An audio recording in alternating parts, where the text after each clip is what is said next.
Hello, నమస్తే అండి. శ్రీమతి ఎద్దనపూడి సులోచన రాణి గారి హృదయగానం నవల 13వ భాగానికి స్వాగతం అండి. అబ్బా, చాలా వ్యవహారం ఉందే అన్నాడు ఆనంద్. అతను 1కి 10 సార్లు ఆ ఉత్తరం చదివాడు. విస్సు చెప్పింది అక్షరాలా చేయగలడని గ్రహించాడు. ఆనంద్ ప్రస్తుతానికి మంజుల పెళ్లి మాటని విరమించుకున్నాడు. మంజులని విస్సుతో ఒంటరి సమయం మిగలకుండా జాగ్రత్తగా ఉండమని హెచ్చరించాడు. ఆనంద్ తనకి ఇదేమీ తెలియనట్టుగా విస్సుతో, రమేష్తో, అందరితో ఎప్పట్లానే మాట్లాడసాగాడు. ఏం జరగనట్టే ప్రవర్తించసాగాడు. విస్సు ఆనంద్ ప్రవర్తన చూసి మంజుల తన ఉత్తరం గురించి అన్నగారికి చెప్పి ఉండదని భావించాడు. విస్సు శరీరంలో కోర్కెలు పడగ విప్పిన పాముల్లా బుసగొడుతున్నాయి. అతనికి ఎంత ప్రయత్నం చేసినా, ఎన్నో రకాలుగా వలలు వేసినా మంజుల మళ్ళీ ఒంటరిగా చిక్కటం లేదు. అతనిలో కోర్కె క్షుద్బాధలా అతన్ని దహించి వేసాగింది. ఒక్కొక్కసారి ఆనంద్ ఇంటికి వెళ్ళి మంజులని చేయి పట్టి లాగి ఎక్కడికైనా ఎత్తుకెళ్ళిపోవాలన్నంతగా అనిపిస్తుంది అతడికి. అతనికి చదువు మీద ధ్యాస సన్నగిల్లింది. ఈ చదువు చదివి ఏం చేయాలి అనిపించసాగింది. అతను అప్పుడే ఊర్లో ఒకళ్ళిద్దరు అక్రమ సంబంధాలున్న వాళ్ళని బ్లాక్మెయిలింగ్ మొదలుపెట్టి డబ్బు సంపాదించడం మొదలెట్టాడు. అతను కాలేజీకి రావటం తప్ప చదువుకోవటం ఎప్పుడో మానేశాడు. మృదుల కాలేజీ ఆవరణలో నుంచి బయటకు వస్తుంది. గజపతి రాజుగారి డ్రైవర్ ఎదురొచ్చాడు. అతను మృదులకి నమస్కరించి ఉత్తరం ఒకటి అందించాడు. మృదుల తీసి చూసింది. అది గజపతి రాజుగారు రాసింది. అందులో ఇలా ఉంది: మృదులాదేవి గారికి, మా అబ్బాయి రమేష్ మీ వద్ద ట్యూషన్ చెప్పించుకోవాలనుకుంటున్నాడు. నేను కారు పంపుతున్నాను. మీరు ఒకసారి వస్తే ఆ వివరాలన్నీ మాట్లాడుకోవచ్చును. మీ సాంగత్యంలో మా రమేష్ క్రమశిక్షణ, చదువులలో చాలా ఉన్నతిని సాధించగలుగుతున్నందుకు నాకు చాలా ఆనందంగా ఉంది. మీకు నా కృతజ్ఞతను స్వయంగా తెలియజేసుకుంటాను. ఇట్లు గజపతి రాజు. మృదుల ఉత్తరాన్ని మరోసారి పరిశీలనగా చూసింది. గజపతి రాజు అనే సంతకం పేరేమిటో తెలియనంత వంపులతో అందంగా హుందాగా ఉంది. మృదుల ఒక్క క్షణం ఆలోచించింది. ఆ తర్వాత స్థిర నిశ్చయం చేసుకున్న వ్యక్తిలా బ్యాగ్ తెరిచి అందులో నుంచి పెన్ను తీసుకుని అదే ఉత్తరంలో కింద క్షమించవలను, నాకు రావటానికి వీలు కుదరదు మృదుల అని రాసి డ్రైవర్కి ఇచ్చింది. అయ్యగారు మిమ్మల్ని తీసుకురమ్మన్నారు అన్నాడు డ్రైవరు. నా జవాబు అందులో ఉంది అనేసి మరో మాటకై చూడకుండా మృదుల వెళ్ళిపోయింది.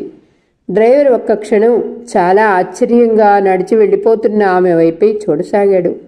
అయ్యగారు కబురు చేస్తే రాననే ధైర్యం గల వ్యక్తిని ఈమెనే చూశాడు. అతను భుజాలు ఎగరేసి బాప్రే అన్నట్టు చూసి వెళ్ళిపోయాడు. మృదుల ఇంటికొచ్చింది. జయశ్రీ వచ్చి మీకు ఉత్తరం వచ్చింది అంటూ అందించింది. మృదుల ఆ ఉత్తరం చూసింది. రంగమణి రాసింది.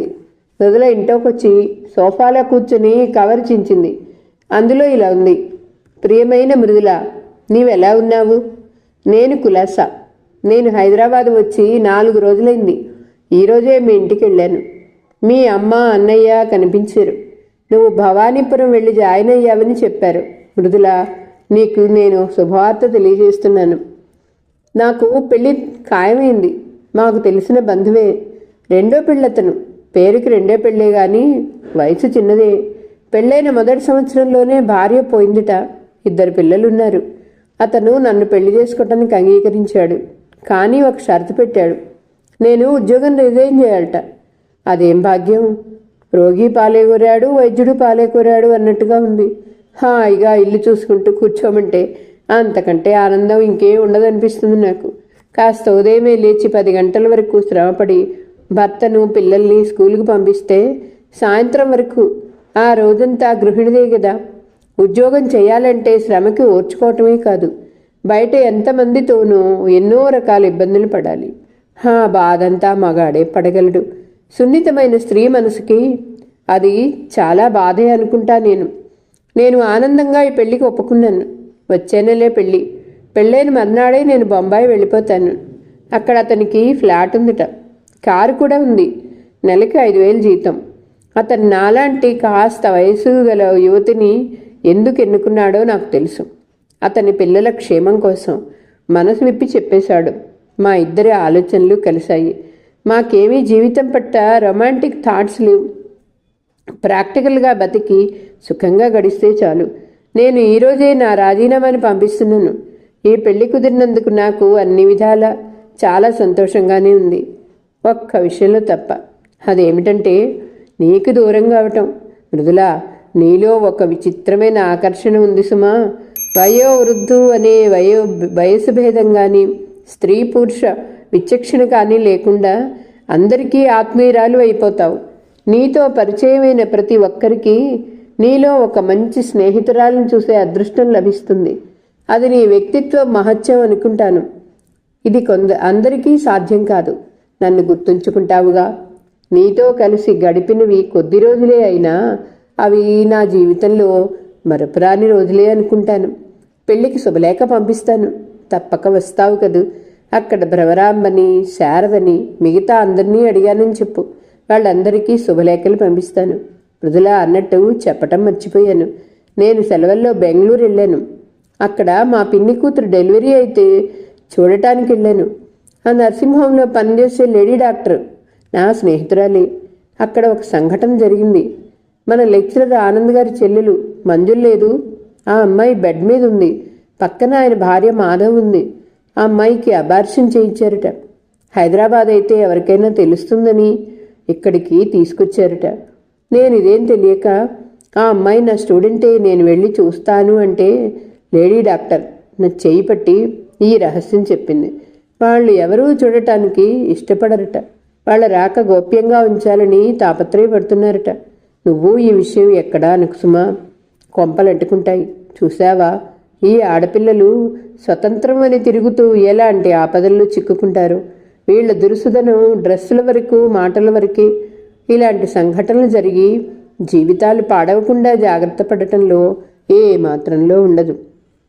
అందరినీ అడిగానని చెప్పు. శాంతకి, జయశ్రీకి నా ఆశీస్సులు. అన్నట్లు నీ ప్రియ శిష్యుడు రమేష్ ఏమంటున్నాడు? నువ్వేమో అతన్ని పట్టించుకోవు. అతను నీకోసం ఆరాట పడిపోతుంటాడు. నువ్వు వెంటనే జాబు రాస్తావు కదూ. ఇట్లు రంగమణి. మృదుల ఉత్తరం చదివి పూర్తి చేసి కవర్లో పెడుతుంది. ఈ ఉత్తరం ద్వారా 2 కొత్త విషయాలు తెలిసాయి. ఒకటి, రంగమణికి పెళ్లి కుదిరిందని. రెండోది, మంజులకి అబార్షన్ అయిందని. మృదుల నిట్టూర్చింది. ఆడపిల్ల జీవితాన్ని అరిటాకుతో ఎవరు పోల్చారో కానీ అది ఎంతో సున్నితం. ఆమె మనసు, జీవితం కూడా అంత అతి సున్నితంగా ఉంటాయేమో. కాస్త అప్రమత్తతగా ఉన్న జీవితం శాశ్వతంగా చినిగిపోయే ప్రమాదం వస్తుంది. ఈ ప్రమాదం గురించి తల్లిదండ్రులు పిల్లలకి అవగాహన ఉండేటట్టు చూడాలి. పిల్లలు కూడా గ్రహించగలగాలి. ఈ ఆధునిక జీవితంలో ఆడపిల్ల జీవితానికి ఈ ప్రమాదాల సంఖ్య రెట్టింపైనట్టుగా ఉంది. చిన్న వయసులో పెద్ద అనుభవాలు ఏ మనిషికి ఎదురవ్వకూడదు. మృదుల ఉత్తరం పక్కన పెట్టి కుర్చీలో నుంచి లేస్తుంటే వాకిట్లో కారు హార్న్ వినిపించింది. మృదుల తలెత్తి చూసింది. వాకిటికి ఎదురుగా ఆగిన నల్లటి అంబాసిడర్ కారు డోర్ని డ్రైవర్ అతి వినయంగా తెరుస్తుంటే అందులోంచి గజపతి రాజుగారు దిగుతున్నారు. మృదుల ఆయన్ని చూడగానే ఒక్క క్షణం అచేతనంగా అలాగే నిలబడిపోయింది. పొందూరు ఖద్దరు సిల్క్ పంచ, లాల్చీ ధరించి మెడలో జరీపేటు సిల్క్ ఉత్తరీయం వేళ్లాడుతుండగా చేతికర్ర పట్టుకుని ఆయన నడిచొస్తున్నారు. ఆయనలో ప్రసిద్ధ వ్యాపారవేత్తలలో ఉండే హుందాతనం ఉంది. వ్యాపారవేత్తలు కొంతమంది చాలా తెలివిగా ఎదుటివారిని మాట్లాడనీయకుండా తమ మాట సుగ్రీవాజ్ఞగా చెల్లుబడి చేసుకుంటూ అధికారయుతంగా దర్పంగా ఉంటారు. మరికొంతమంది అలా కాదు. సౌమ్యంగా తమ మాట మంచితనంతో ఎదుటివారు సాటి భాగస్వాములైనా, చేతి కింద పనిచేసే నౌకరైనా తరతమ భేదం లేకుండా వారు చెప్పేదేమిటో సమానంగా విని వారి మాట విన్నట్టే ఉండి తాము చెప్పదలుచుకున్న అభిప్రాయాన్ని వారి చేత ఒప్పించగల నైపుణ్యం కలిగి ఉంటారు. నిదానంగా, శాంతంగా ఉంటూనే ఎదుటివారితో కలిసి తమ పనిని చక్కపెట్టుకుని వ్యాపారాన్ని పెంచుకుంటారు. గజపతిరాజు గారి 2వ కోవకు చెందిన వ్యక్తి. ఆయన చాలా సరళ స్వభావుడు. ఆవేశం, ఉద్రేకం ఆయనని ఎప్పుడూ లొంగదీయలేవు. అవి ఆయన చెప్పు చేతల్లో ఉంటాయి ఎప్పుడు. ఎదుటివారు చెప్పేదేమిటో విని అవతలి వారిని కరెక్ట్గా అర్థం చేసుకోగల సమర్థులు. మృదుల ఆయన రాకకి అంతగా ఆశ్చర్యపోలేదు. ఆ ఆశ్చర్యాన్ని ఆంతర్యపు అట్టడుగు పొరల్లో దాచేసి చిరునవ్వుతో ఎదురెళ్ళింది. నమస్కారం అండి అంది చేతులు జోడిస్తూ. దేవుడు చల్లగా చూడాలి అన్నారు ఆయన ఆశీర్వదిస్తున్నట్లుగా. రండి అంటూ ఆహ్వానించింది. ఆయన లోపలికి వచ్చారు. కూర్చోండి అంది కుర్చీ చూపిస్తూ మర్యాదగా. ఆయన కూర్చోబోతూ ఆగి, చూడమ్మా, నేను నీ పట్ల ఒక పొరపాటు పని చేశాను. నువ్వు నన్ను క్షమించాలి. క్షమించాను అంటేనే నేను కూర్చుంటూ మాట్లాడతాను. మృదుల తెల్లబోయింది. క్షమించటమా? మిమ్మల్ని నేనా అంది. అవునమ్మా, చూడు, నేను బాగా డబ్బున్న వాడిని కావచ్చు, ఈ ఊరికే గొప్పవాడిని కావచ్చు, కానీ నీ ముందు మాత్రం నేను వ్యాపారవేత్త గజపతి రాజుని కాదు, రమేష్ తండ్రిని మాత్రమే. అవునా? అదేమిటండి? నా డబ్బుతో నీకు పని లేదు, నా పరపతితో నీకు అవసరం లేదు. నువ్వు పాఠం చెప్పే స్టూడెంట్స్ తల్లిదండ్రుల్ని ఎలా గౌరవిస్తావో నేను అంతే. నువ్వు పైకి కాదని మర్యాద కోసం తిరస్కరించినా నీ మనసులో నిజం మాత్రం అంతే. నేను ఏం పొరపాటు చేశాను? రమేష్ తండ్రిగా వచ్చి నిన్ను అడగాల్సిన వాడిని గజపతి రాజులా కారు పంపాను. నువ్వు రాకపోవటం పట్ల నాకు బాధ కలగలేదు. నేను చేసిన పొరపాటేమిటో తెలిసొచ్చింది. మృదులకు అర్థమైంది. కిందికి చూస్తూ క్షమించండి కానీ ఏదో చెప్పబోయింది. ఆయన మధ్యలోనే ఆపుచేశారు. చెప్పానుగా, క్షమించమని అడగవలసిన వాడిని నేనేనని. అంత మాట అనకండి, కూర్చోండి అంది మృదుల. కూర్చుంటానమ్మా, చేసిన తప్పు ఒప్పేసుకొని కూర్చొని నీతో మాట్లాడటానికే వచ్చాను అంటూ ఆయన కూర్చున్నారు. కాఫీ తాగుతారా? వినయంగా అడిగింది మృదుల. ఈయన సరాసరి ఇంటికే వచ్చారు. కాస్త కబురు తెలుసుంటే ఏ బత్తాయిలో తెచ్చి రసం తీసి ఉండేది. పెద్ద ఆయన ఇలా నేరుగా రావటం చూసి మృదులకి తడబాటుగా ఉంది. తను ఆయనకి ఏ మర్యాదలు చేయగలనా అని తబ్బిప్పు అవుతుంది. నాకేమీ అవసరం లేదు, నువ్వు అలా కూర్చోమ్మా, నీతో ఒక్క 10 నిమిషాలు మాట్లాడి నేను వెళ్ళిపోతాను అంటూ ఎదురుగా ఉన్న కుర్చీ చూపించారు. మృదుల కూర్చుంది. తను ఉత్తరం మీద రావటానికి వీలవదు అని జవాబు రాసిన ఆయన ఏమీ అనుకోకుండా ఇలా రావటం చూసి మృదులకి సంతోషం కలిగింది. ఆయనంటే గౌరవం కలిగింది. నీతో ఒక విషయం మాట్లాడాలని వచ్చానమ్మా అన్నారు. చెప్పండి. రమేష్ నాకు ఒక్కగానొక్క కొడుకు. వాడంటే నాకు పంచప్రాణాలు. నాకు తెలుసు, వాడికి చిన్నప్పుడే తల్లిపోయింది. ఎక్కడ ఏం లోటు జరుగుతుందో అని నేను 1000 కళ్ళతో చూస్తూ అతి గారాభంగా పెంచాను. విన్నాను నేను. రమేష్ వస్తహా మంచివాడు. నేనెప్పుడూ వ్యాపార సంబంధమైన ఒత్తిడిలతో బిజీగా ఉంటాను. వాడెక్కడ ఒంటరిగా ఉంటాడో అని భయపడిన నేను స్నేహితులతో కలిసి ఉండాలని ప్రోత్సహించేవాడిని. చాలామంది తల్లిదండ్రులు అనాలోచితంగా చేసే పనిది. కానీ వాడు కాలక్షేపం కోసం ఏర్పరచుకున్న స్నేహాలే రాను రాను వాడిని నా నుంచి దూరం చేశాయి. నా పాలిట యమపాశాలు అయ్యాయి. మృదుల వింటుంది. ఆయన చెప్తున్నారు. వాడి ప్రవర్తనే మారిపోయింది. నా పట్ల తిరస్కారం ఎక్కువైంది. వాడి స్నేహితులే వాడి ప్రపంచం అయిపోయారు. వాడికి చదువు మీద ధ్యాస పోయింది. వాడికి దారికి రాడనే అనుకున్నాను. వాడిని మార్చటం నా వల్ల కాదనే నిశ్చయించుకున్నాను. కానీ ఆగారు ఆయన. మృదుల ఆయన చెప్పబోయే మాట కోసం వేచి చూస్తుంది. ఆయన కుర్చీలోంచి లేచారు. ఏదైనా అతి ముఖ్యమైన విషయం గురించి చర్చించేటప్పుడు ఆయనకి లేచి చేతులు వెనక్కి పెట్టుకుని అటూ ఇటూ పచార్లు చేస్తూ మాట్లాడటం అలవాటు. ఇప్పుడు కూడా అదే పని చేశారు. మృదుల శ్రద్ధగా ఆయన చెప్పే మాటలని ఏకాగ్రతతో వింటున్నట్లుగా ఆయన వైపే తల తిప్పి చూస్తోంది. ఆయన చెప్తున్నారు. రమేష్ గురించి నేను ఆశలు వదిలేసుకుని కృంగిపోతున్న సమయంలో ఇంతలో ఒక అద్భుతం జరిగింది. ఎలా జరిగిందో కానీ వాడికి హఠాత్తుగా చదువు మీద అత్యంత ఆసక్తి కలిగింది. కాలేజీ పేరు ఎత్తితేనే చిరాకు పడేవాడు. కాలేజీకి రెగ్యులర్గా వెళ్ళసాగాడు. అంతేకాదు, శ్రద్ధగా రాత్రింబగళ్ళు కష్టపడి చదవసాగాడు. మంచి మార్కులు తెచ్చుకోసాగాడు. ప్రవర్తనలో కూడా మార్పు వచ్చింది. స్నేహితుల్ని వదిలేశాడు. ఇంటికి తిరిగి వచ్చేశాడు. ఇంటి పట్టునే ఉండసాగాడు. నన్ను కన్నతండ్రిగా గౌరవంగా, ప్రేమగా, అభిమానంగా చూడసాగాడు. గొప్ప గొప్ప అద్భుతాలు నా కళ్ళెదుటే జరిగాయి. మృదుల కిందికి చూస్తూ వింటోంది. దీనికంతటికీ కారణం ఏంటా అని ఆలోచించాను. ఆరా తీశాను. రమేష్లో ఇంత మంచి మార్పుకి కారణం మృదులాదేవి అనే లెక్చరర్ అని నాకు తెలిసింది. మృదులకి ఈ పొగడ్త లాంటి ప్రసంగం వినటం చాలా ఇబ్బందిగా అనిపించింది అని ఇంకా చెప్తున్నారు. ఈ అమ్మాయి వయసులో నాకంటే ఎన్నో రెట్లు చిన్నదే అయినా నా కొడుకులో ఇంత మార్పు తెచ్చిందంటే నా కంటికి ఒక దేవతలా కనిపిస్తుంది. కృతజ్ఞతతో చేతులు జోడించి నమస్కరించాలనిపిస్తుంది. చూడమ్మా, ఇది పొగడ్త కాదు, ముఖప్రీతి మాటలు కానే కావు. ఆయన కంఠం భావావేశంలో కంపించింది. నిన్ను పొగడాలని నేను ఇక్కడికి రాలేదు. ఇదంతా ఎందుకు చెప్తున్నానంటే, తన పంచ ప్రాణాలు కొడుకు మీదనే పెట్టుకొని బతుకుతున్న తండ్రి కొడుకు స్నేహితుల ప్రభావంలో పడి చెడు మార్గాన వెళుతూ చెప్పిన మాట వినకుండా ఎదురు తిరిగి ఇంట్లో నుంచి వెళ్ళిపోయి వేరే చోట గది తీసుకుని ఉంటుంటే అది నలుగురి దృష్టిలో తేలికైన అవమానంతో పిల్లవాడు దూరం అయ్యాడే అనే రంపపు కోతతో బాధపడి కుంగిపోయిన తండ్రికి సడన్గా ఆ బాధంతా చేత్తో తీసేసినట్లుగా కొడుకింటికి వచ్చాడు. ప్రేమగా ప్రవర్తించాడు. నేనెలా కోరుకున్నానో అలా ఉండి నాకు మనశ్శాంతి కలగజేశాడు. ఇదంతా నీ మూలంగా జరిగిందని తెలిస్తే నీకు కృతజ్ఞతలు చెప్పుకోకుండా ఉండలేకపోతున్నాను. మీరు అలా అనకండి, చప్పున అంది మృదుల. మీరు కొంచెం హార్లిక్స్ తాగండి, పెద్దవారు ఇంటికొచ్చారు, ఊరికే పంపటం నాకు బాగుండదు అంటూనే మృదుల లేచి ఆయన జవాబుకో ఎదురు చూడకుండా లోపలికి వెళ్ళింది.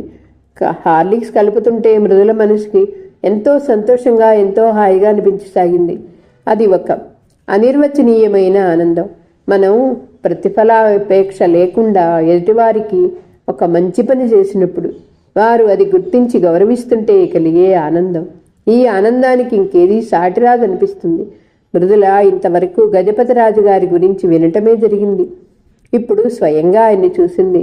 ఆయనతో మాట్లాడిన ఈ 10 నిమిషాల్లో ఆయన ఎంత నిగర్వో అర్థమైంది. ఆయన ధనవంతుడే కాదు, మంచివాడు కూడా అని తెలిసింది. ముందు గదిలో కుర్చీలో కూర్చుని ఉన్న గజపతిరాజు గారు కూడా ఆ గదిని చూస్తున్నారు. ఆ గది కూడా మృదుల్లాగే నిరాడంబరంగా ఉంది. మృదుల చూసి మాట్లాడిన ఈ 10 నిమిషాల్లో ఆయనకి ఆమె అంటే కలిగిన గౌరవం రెట్టింపైనట్టుగా ఉంది. మృదులలో అణుకువ, మంచితనం, వజ్రానికి మంచి గంధపు సువాసన అబ్బినట్టుగా ఉంది. ఆమె అందాన్ని, ఆమె వ్యక్తిత్వం 10 ఇంతలు పెంచి ఆకర్షణీయంగా కనిపింపజేస్తుంది. మృదుల హార్లిక్స్ తెచ్చిచ్చింది. ఆయన తీసుకున్నారు. అమ్మా నాన్న ఉన్నారా అమ్మా? అమ్మ ఉందండి, నాన్న లేరు. అన్నదమ్ములు? ఒక్కడే ఉన్నాడు. ఏం చేస్తుంటాడు? బ్యాంకులో జాబ్ చేస్తున్నారు. పెళ్ళయిందా? ఒక కొడుకు కూడా. ఆయన దృష్టి మృదుల మెడవైపు మళ్ళింది. మృదుల మెడలో మంగళసూత్రం లేదు. ఆయన హార్లిక్స్ తాగి కప్పు పక్కన పెడుతూ, నేను ఇక్కడికి నిన్ను కలిసి కృతజ్ఞతలు తెలియజేయటానికే కాదు, ఇంకో పని మీద కూడా వచ్చాను. చెప్పండి అంది మృదుల. రమేష్ నీ దగ్గర ట్యూషన్ చెప్పించుకుంటానని అంటున్నాడు. మృదుల మాట్లాడలేదు. నువ్వు ఏ టైంకి రాగలవో చెప్తే నేను రోజు ఈ సమయానికి కారు పంపుతాను. మృదులకి ఆయన రాకలో ఆంతర్యం ఏమిటో వెంటనే అర్థమైంది. నాకు వీలు కాదండి, జాప్యం చేయకుండా నిర్మోహమాటంగా చెప్పేసింది. వీలు కాదా? ఎందుకని? ఆయన ముఖంలో నిరాశ శ్రావణ మేఘంలా నల్లగా తరుముకొచ్చింది. ఇప్పటికే 2 చెప్తున్నాను. ఎవరు వాళ్ళు? శాంతా జయశ్రీ అని ఇంటివారమ్మాయి. శాంతా జయశ్రీ స్నేహితురాలు. ఓహో!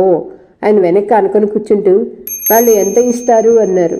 మృదుల చెంపల్లోకి ఎరుపు పాకి వచ్చింది. డబ్బుతో ఈయన చూస్తారు కాబోలు మనుషుల్ని చిరునవ్వుతో చూస్తూ. వాళ్ళు డబ్బు ఇవ్వరు అంది. ఇవ్వరా? ఆయన ఆశ్చర్యంగా అడిగారు. మృదుల చిరునవ్వు చెక్కు చెదరకుండా తొణుకు బెణుకు లేని స్వరంతో, వాళ్ళు ఫీజు ఇవ్వరు, నేను తీసుకోను. ఫీజు కోసం ట్యూషన్ చెప్పాల్సిన అవసరం అలవాటు నాకు లేవు. నేను ఈ ఇంట్లో ఒంటరిగా ఉంటాను. వాళ్ళిద్దరూ నాకు తోడుగా ఉంటూ ఉంటారు. నేను వారికి చదువులో సాయం చేస్తాను, అంతే. ఆయన ఒక్క నిమిషం నిశ్శబ్దంగా జవాబు చెప్పలేనట్టుగా ఉండిపోయారు. కానీ రమేష్కి ట్యూషన్ అవసరం లేదు అంది మృదుల. అదేమిటమ్మా? మీరే ఆలోచించండి. ఈ సంవత్సరం అతను పరీక్షలు రాశాడు, ఫస్ట్న పాస్ అయ్యాడు. అతనికి ట్యూషన్ ఎవరు చెప్పారు? అవును సుమా, అది నిజమే. కానీ ఈ సంవత్సరం చదువు కష్టం అంటున్నాడు. ఏమీ లేదు, క్లాసులో మేము చెప్తాం. శ్రద్ధగా వినగలిగిన విద్యార్థి ఇంటి దగ్గర చదువుకుంటే చాలు. అయినా మీరు రమేష్కి ట్యూషన్ అలవాటు చేయటం ఏమాత్రం మంచిది కాదు అని నా ఉద్దేశం. రమేష్ తెలివిగల అబ్బాయి. అతనికి ట్యూషన్ మీద కాకుండా తన స్వయం కృషిపై ఆధారపడటం అలవాటు చేస్తే అతని భవిష్యత్తుకి ఎంతో మంచిది అని నా నమ్మకం. ఈరోజు నేనుంటాను, రేపు నాకు ఇక్కడ ఏదైనా నచ్చకపోతే వెళ్ళిపోతాను. ట్యూషన్ కోసం నా మీద ఆధారపడితే రమేష్ చదువు అప్పుడు ఏమవుతుందో మీరు ఆలోచించండి.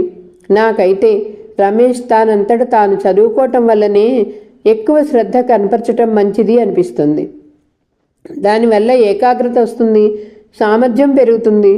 ఇది రమేష్ మంచి కోరి చెప్తున్న విషయం తప్ప ఇంకేమీ కాదు. మీరు వేరుగా అనుకోవద్దు. అబ్బే అదేం కాదు, ఈ మాట కూడా నిజమే, ఆలోచించదగిందే అన్నారాయన ఒప్పుకున్నట్టు చూస్తూ.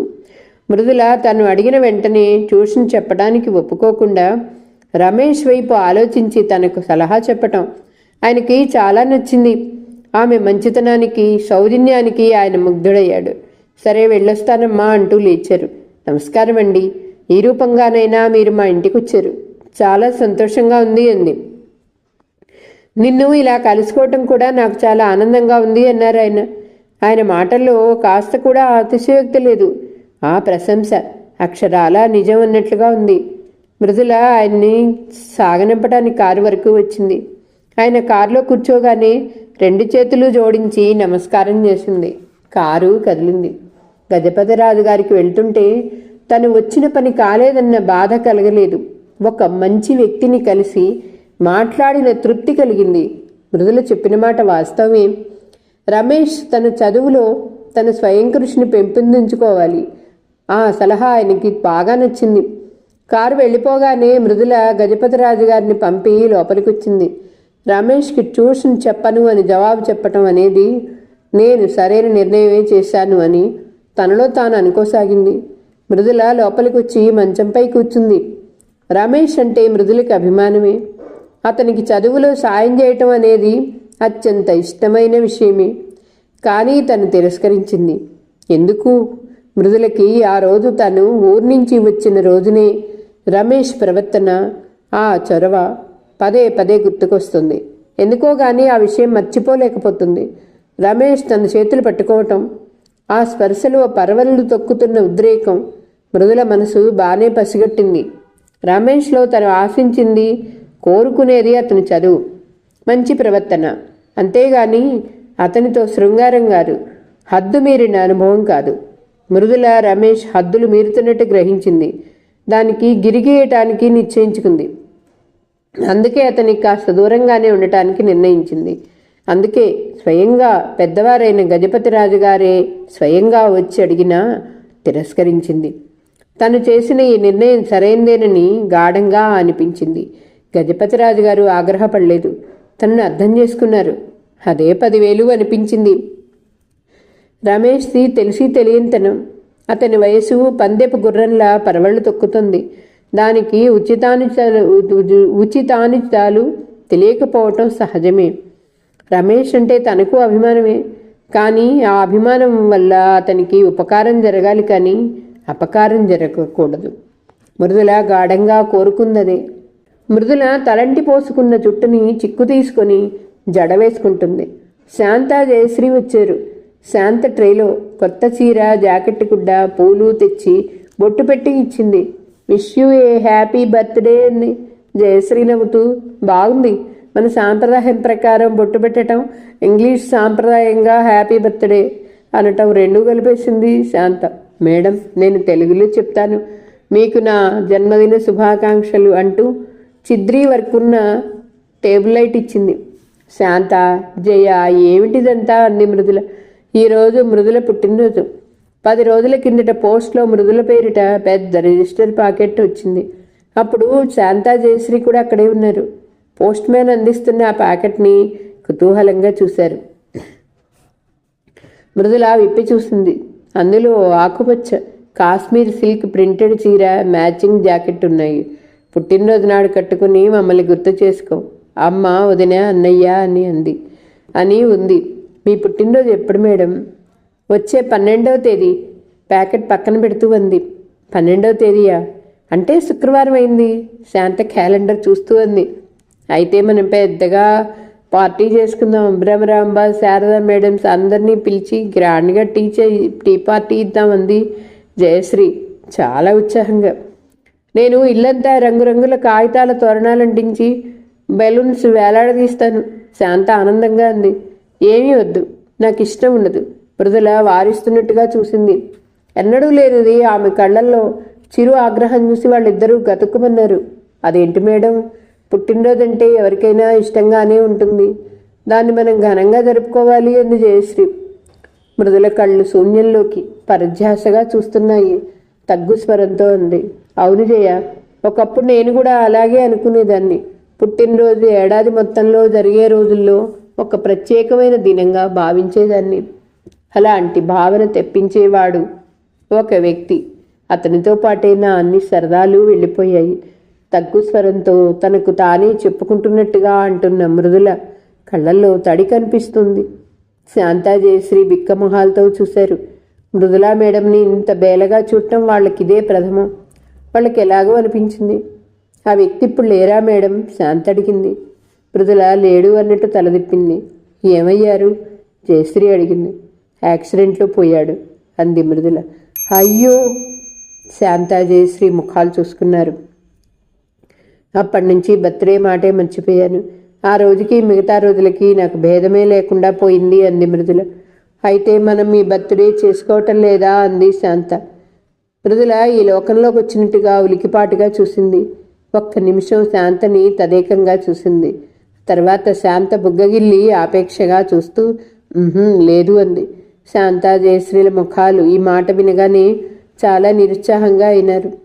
ఆ ప్రసంగం అంతటితో ముగిసింది. మృదుల అప్పుడే దాని మాట మర్చిపోయింది. ఈరోజు ఉదయమే శాంత జయశ్రీ వచ్చారు. మృదుల స్నానం చేసి వచ్చింది. మృదుల కాలేజీకి వెళ్ళడానికి సిద్ధమవుతుంటే శాంత జయశ్రీ వాళ్ళ ఇంట్లోకి వెళ్ళొచ్చారు. ఇద్దరు చేతుల్లో ప్యాకెట్లున్నాయి. శాంత ప్యాకెట్ విప్పి ట్రేలో చీర జాకెట్ పెట్టి ఇచ్చింది. జయశ్రీ టేబుల్ ల్యాంప్ ఇచ్చింది. మృదులకి ఇది చాలా ఇష్టంగా అనిపించినా వారిద్దరి ముఖాలు చూసేసరికి వద్దనలేకపోయింది. అవి తీసుకొని పక్కన పెట్టింది. ముగ్గురు కలిసి కాలేజీకి వెళ్ళిపోయారు. ముగ్గురు కాలేజీ గేటు దాటి లోపల ఆవరణలోకి వెళ్తుంటే విస్సు, రంగా, రమణ, సీను అక్కడ నిలబడున్నారు. వాళ్ళు మృదులతో కలిసి వస్తున్న శాంతని జయశ్రీని చూస్తూ, ఒరేయ్, ఫస్ట్ మార్కులు ఎలా వస్తాయి అన్నాడు రమణ. లెక్చరర్స్కి తోకల్లా తిరుగుతూ వాళ్ళ ఇంట్లో పాచి పని చేస్తుంటే తేలిగ్గా వస్తాయి అన్నాడు విస్సు. శాంత, జయశ్రీ, మృదుల ముగ్గురు ఈ మాటలు విన్నారు. శాంత ముఖం ఎరుపెక్కింది. వెనక్కి తిరిగి ఆవేశంగా ఏదో సమాధానం చెప్పబోయింది. మృదుల శాంత చేతి మీద తడుతూ వారించింది. శాంతతో, పనిపాట లేని వాళ్ళు 10 రకాలుగా వాగుతారు, దానికి మనం ఎందుకు కోపం తెచ్చుకోవాలి చెప్పు అంది. శాంత తమాయించుకుంది. మృదుల ఈ విమర్శని స్టూడెంట్ నోటి వెంటే కాదు, స్టాఫ్ రూమ్లో తోటి లెక్చరర్స్ వెంట కూడా వ్యంగ్యంగా విసురులు వింటూనే ఉంది. నిజానికి లెక్చరర్ అయిన ఏ వ్యక్తి స్టూడెంట్తోనూ అంత క్లోజ్గా ఉండకూడదు. కానీ తనకు గత్యంతరం లేదు.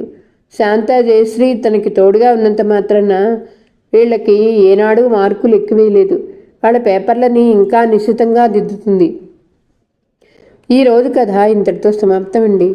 మరలా తర్వాయి భాగంతో కలుద్దాం. నా కథ మీకు నచ్చితే please like, share, subscribe and comment. ఉంటానండి. పద్మావతి చావలి.